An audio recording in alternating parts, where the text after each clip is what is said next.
So I thought I'd give an update on a successful 2021 tour of Idaho T1 go. We were successful. We launched on August 6th. That was our first day, and then made the whole deal. We finished right at 2,148 miles to Sundance, and let me say it was brutal. But I wanted to just give a little update for those that are thinking about doing it, and I know bike prep is always the biggest question, and just kind of want to give you a heads up on some of the issues that I did run into, what worked, what didn't work, and things like that. So I'll just start at the front. I started this with this tire from day one out of Malad. It was brand new. It's the Bridgestone. It's a 90-121 Battlecross X30F. It definitely held up. It took a ton of abuse. You can see how worn out it is. My buddy ran in Pocatello. He put on the Golden Tire 216 fatty, and that thing seemed to wear better than this. Yes, it had like 200 and some odd miles, maybe 200 miles less, but it just seemed to hold up better. It seemed like a much better tire for what we were doing. Highly recommend the Golden tires, both front and rear. Anyway, so that's front tire. I'm running the stock KTM wheels. They held up phenomenal. All my spokes, everything was nice and good. No issues there. And again, they just took an absolute beating. I have these little Cherubies fork guards on here. I think it was good they had them. I think it's the TM Designs or whatever. They're probably a lot better. I would have run with those next time. I actually ordered a set for one of my other bikes. I may put them on this just because I had the suspension done. But thank God I had these on here because I fell over a ton. And my forks, I haven't inspected everything, so this is going to be a first inspection. And to be straight up, I just got home, unloaded my bike, and I have not unpacked anything. So I want to I'm going to unpack everything here. That way you can see exactly what worked and what didn't work and what I took. I went very minimalist this year as opposed to our attempt last year. This year it was straight up. If I didn't need it, I didn't bring it for the most part. I had these on the back. These are from Dirt Bike Channel. They're actually pretty good. I'm glad I had them. I didn't end up using them, but if I would have gone to a solo team, I would have grabbed my tube and rescue kit from my buddy and would have strapped them up either front or back. So I'm glad I had those. I had another set of some cheaper pronghorn straps. I just stored them up here, and those actually worked out really well for my gas bags, because when my gas bags were full, I had them laying across sideways, and then I would take those straps and strap the handle to these, and just kind of held everything down a lot more because I was getting some bounce out of those. So anyway, there's that. Let's see. The Baja Designs headlight. I've had issues with something going on with my bike. I think I've tracked it down to my bike. And the tugger strap. I'm glad I had that. These are the Dingo fork guards. Absolutely recommend those. I dropped my bike a ton. I don't even know how many times I dropped my bike. And the forks seem to have fared very well. So anyway, back to the headlamp. I have the XL80. Badass setup. However, I was having issues with it before I left, and I noticed I was getting a little bit of flickering. They replaced the circuit board inside the headlamp, and anyway, the morning of day 5, it went out on me. 100% out. I didn't have enough time throughout the day and night to mess with it much, but I did a little bit. And I think what it is, I actually have a short in my wiring harness. And so I don't think it's the XL80 headlight, which, my God, I wish I would have had that. I have also the moto-minded torch headlamp and the bike plug, which is also plugged into that same wiring circuit. So when my headlamp went out, the plug went out, and so I had to run off battery power alone, just my anti-gravity battery pack, and it worked, but man, it was less than ideal. I don't know, it was sketchy, very sketchy at times. So I gotta trace that short down, but again, the headlamp is awesome, awesome, awesome. I was debating on whether or not to use the Bulletproof Designs radiator guards. So glad I did. We did so much, I guess, log hopping and trying to find the trail and going through and over branches and whatnot. On the day 6, actually I had a stick come up, went right through here and hit my radiator hose with my thermostat and knocked that off. I lost all my coolant. Thank God I didn't go through my radiator. I think those, like the Flow radiator guards and stuff, those are ideal maybe for airflow, but I wouldn't give up this radiator protection. It's so important. So I'm glad I used these. Matter of fact, I just ordered another set from one of my other bikes, and I was on the fence. I was actually gonna get the Flow or just use the stock ones, but I'm sold on the Bulletproof Designs. I'm glad I went that route. I didn't have any issues overheating. We really lucked out on weather. I don't know. We were probably in the 80s and 90s most of the time, so no issues overheating. And so anyway, no issues like with boiling gas and whatnot that I had last year. I'm running the 4.5 gallon IMS tank with Taco. I got this from tacomoto.com. The vent, I actually really like that because it flattens this out. I had the Moscow Moto, the tiny little tank bag, I'll show you in a little bit, and so it just sat flat on that, which was great. I wrapped the underside of my tank, and I end up using actual rubber cement because initially with just the adhesive on the tape, it peeled up as soon as I put fuel in it, and those tanks are kind of porous, so it wanted to peel off. So I went through, I was kind of just experimenting, and rubber cement worked really well, actually really well, in holding this stuff down to the tank. But again, no issues overheating. Broke both of my guards. I had ended up drilling some holes and zip tying them to that mount, and those end up breaking several times too. This is my quick connect, disconnect, and the Goulon fuel filter. No issues there whatsoever. Thing did awesome. Put the trail jammers on. Again, I don't think you can offer enough protection.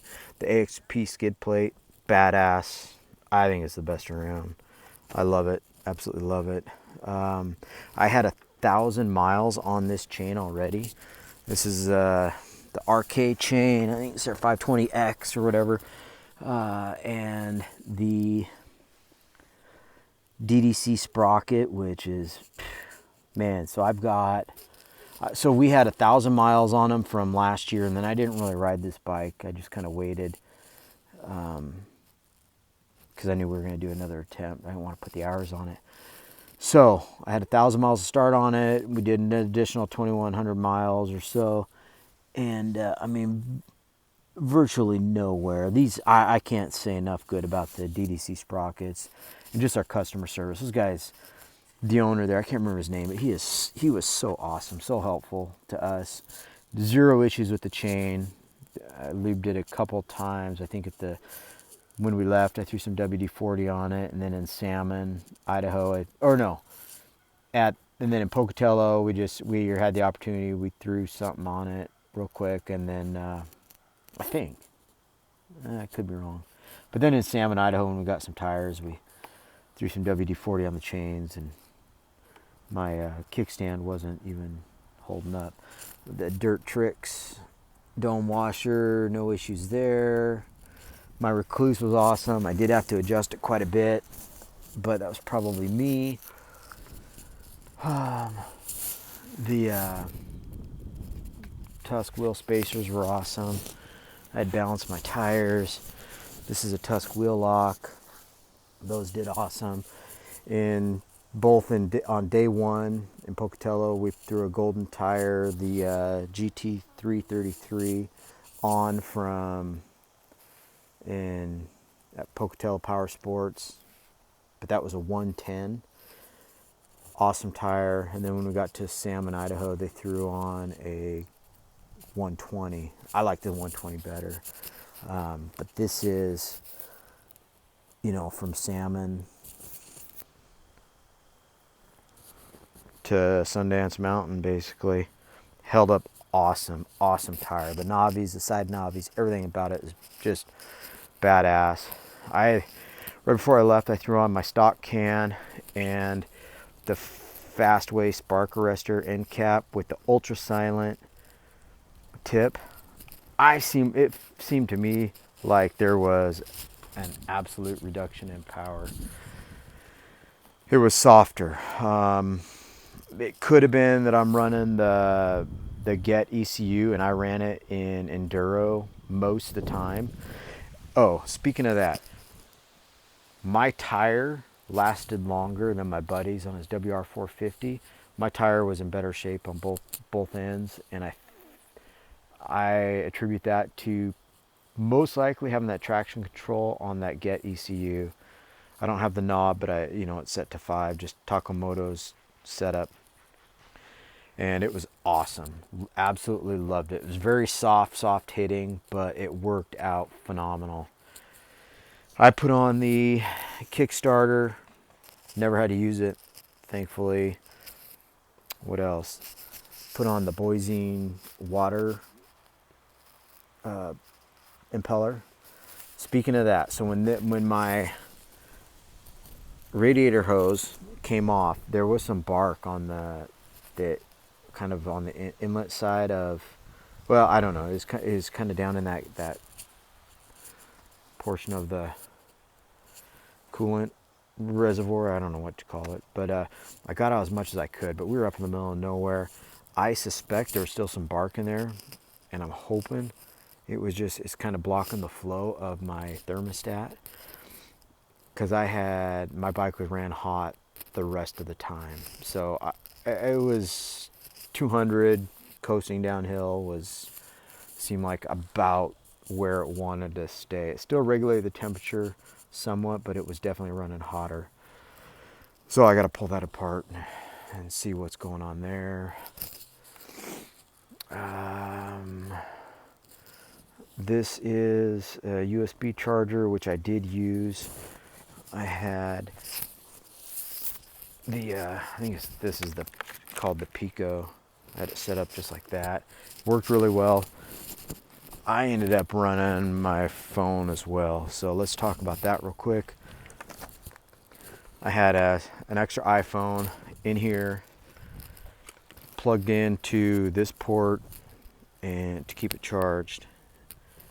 That was my go-to GPS, 100%, hands down. That was the most accurate, the one I pulled out if I need to know what trail I was exactly on. And I used Onyx Off-Road. Badass. Made things so much easier. The Trail Tech, we never trusted this thing. It worked most of the time, but these damn docks, my buddies started really messing up. I don't know how many of these docks I've gone through. I can't even, I would say probably 5 of the actual docks. These are definitely the weak point. If you have any issues with your trail tech, it's going to be the dock, hands down. I wish they would get that figured out. It just got to where they were so untrustworthy, just didn't know, you know, and it seemed to fail. My buddy, he took his off one night at a hotel and kind of sprinkled it, and then the next day nothing was working for him. My outside temperature was reading 229 degrees most of the time. I wish they would get that crap figured out. I also ran the Garmin 700, Montana 700i, worked phenomenal. Those two in conjunction, I was able to do, I'd say, 85% of my routing with these, maybe 85%. That might be stretching it, maybe 70%, but it was a lot quicker. Between the two of those and two different platforms, it did help. And the way I set that up is I'm running the flex bars and then that little plate in there for the GPS for where I have the trail tech attached. And then I took a ram mount and used the same screws or bolts and holes. The thing worked awesome. That was my profile. And I'll tell you, I fell down a ton. No wrecks, but lots and lots of falls. Lots. I can't even count them. And so great setup. It was plenty sturdy enough. I was a little concerned about that. No issues whatsoever. Highly recommend it. But in conjunction with an actual cell phone, running Onyx off-road, by far the way to go. It was like, if we needed to know what trail we're on exactly, Onyx every time, never an issue. So let's open this up and see what we've got in here. I had some safety glasses I wore sometimes, and they have a little reading optical in there so I could actually see my stuff. Some chapstick, flashlight, pen, that kind of stuff. Some no-dos, lots of no-dos. And that's what I had in there. That worked out really well. I do not like running a tank bag, but I really had no other option. So let's talk about fuel bags. So this is how I had my setup on my fuel bags. Ran just like that. I didn't like having them right here per se, because I had to throw my leg over it all the time. And my son's having a birthday party with a bunch of buddies, and they're out in the field playing paintball, if you hear that. But so anyway, so I was getting very consistent 47 miles to gallon on my FE 501. I only had to use a fuel bag a couple times, and even then I probably could have gotten away with maybe only taking a 2-gallon bag. I think the 2-gallon bag is nice. But anyway, I had 4 gallons worth of fuel bags. And then the day we went to go use them, on day 8, I had a leak and my buddy had a leak. We each had a 1-gallon bag leaking for some reason. And it was just when we needed it. This is the difference between a 2-gallon and a 1-gallon. So size-wise, not a huge difference. The 2-gallon is probably the way to go. But anyway, I had plenty of fuel. I was getting 47 miles a gallon, so it was amazing. I had lots of these pronghorns just in case. I had to strap the stuff down. Again, I have not opened this stuff up, but I will show you exactly what I packed. These giant loop Mojave bags, badass, super strong, worked out amazing. So in this bag I had, this is the only other, really other clothes I brought, just a little dry bag. And I had a pair of underwear that I wore at night. An extra, I brought a little Under Armour shirt. And then I chopped the toothbrush down in half with some flossers and toothpaste and whatnot. That was it. That was it for extra clothing. These are the socks I wore most of the time. Just some KLIM socks. They got really rank. that was it. I had one extra pair of socks. Oh, you know what? That extra pair of socks was also in that bag. Here are my pronghorns. I brought several of those. My tool bag. My silky saw. And then I had like, oh man, that thing's destroyed. Just some CO2 and a little bit of some tire stuff, but that was in there. My tools. Thank God I had a good tool. We use our tools quite a bit. So just, you know, it's probably more than a lot of people carry, but I did carry an extra shift lever, but just some basic tools. We actually used them quite a bit. I was pulling those things out a lot. So that's it in that bag. This one, I had some cold weather stuff. That was it. So I had my KLIM jacket, my KLIM stowaway. Awesome. I use that in the morning. I had a little, tiny little packable, like very tiny insulation layer. My license plate I stuck in there. And then the only other clothing I brought was a pair of KLIM tops and bottoms, merino wool.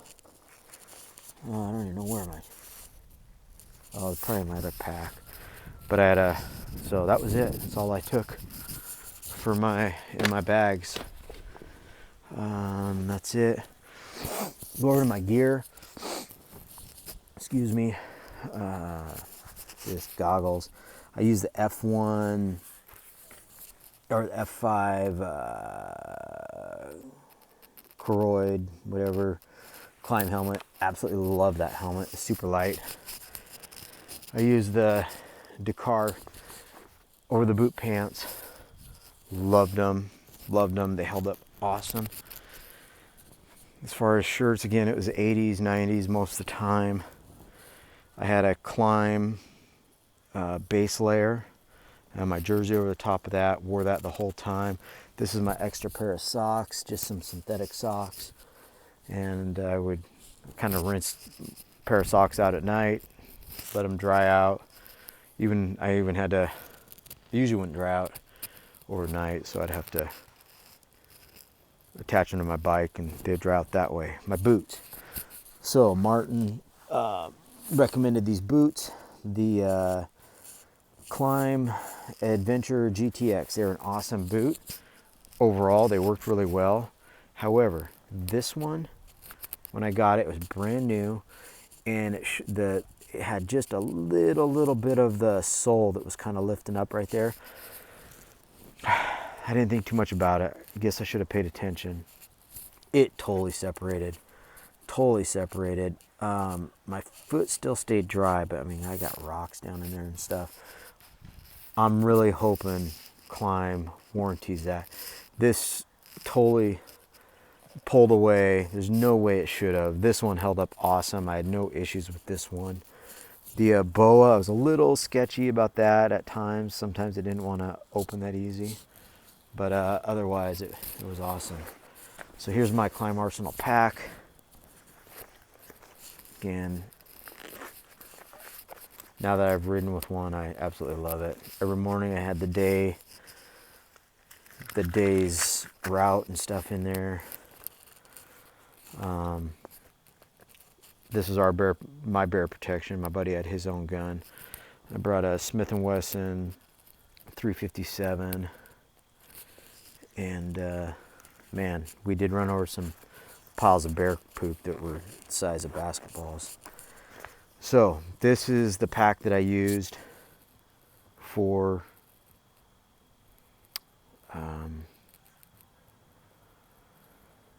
my torch headlamp. Worked awesome. My torch headlamp and registration. Let's see in here. I had some headphones during some transfer sections, some toilet paper, and some eye drops and protein bar. My InReach sat in here, the InReach Mini, absolutely loved it.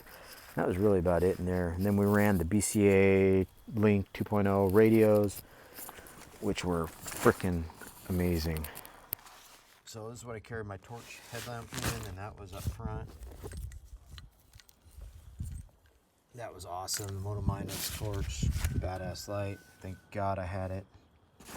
So in this pack, I had some fire starter and a knife. I actually never used those. So one time we did sleep out, get caught. Oh, I also had one of those space blankets. I didn't use that because we got caught out on the night. Got caught and had to sleep outside. Mountains on this side.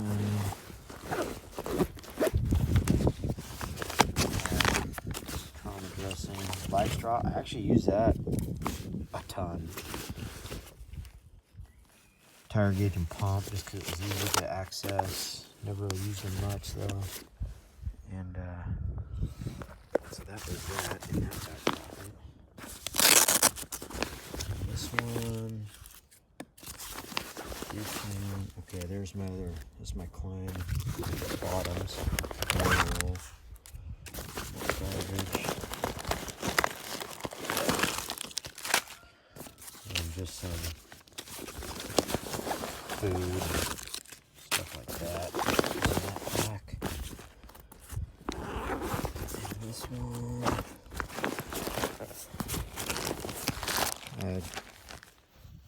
Back to this. Fire starter, knife, using that, tire gauge, pump, and some medical bandages. I didn't take a tourniquet, thought about it. And then I just had some of the food, and man, we went bare bones on food too. That was it, man. I think I lost like 10 pounds. Ran my radio back in here. Can't say enough good about it. Matter of fact, I think this probably, that was an absolute game changer, having communications. I don't think you should safely do it without it. In here, I also had some maps that we picked up. Never used them though, to be honest with you. It was Onyx. Onyx is just awesome, and I had every day printed out,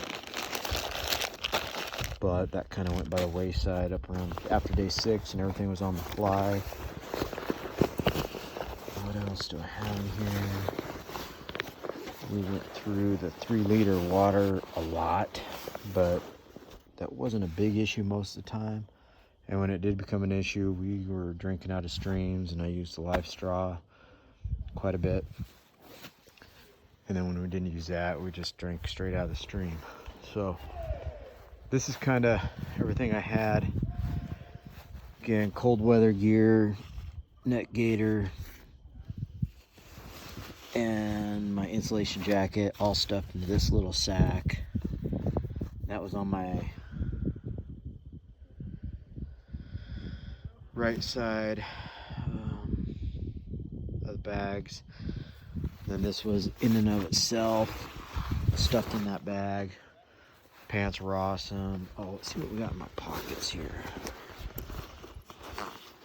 I lost one of my gloves because I did all the navigating. Everything's touch screen, and so these were awesome. The KLIM Gore-Tex.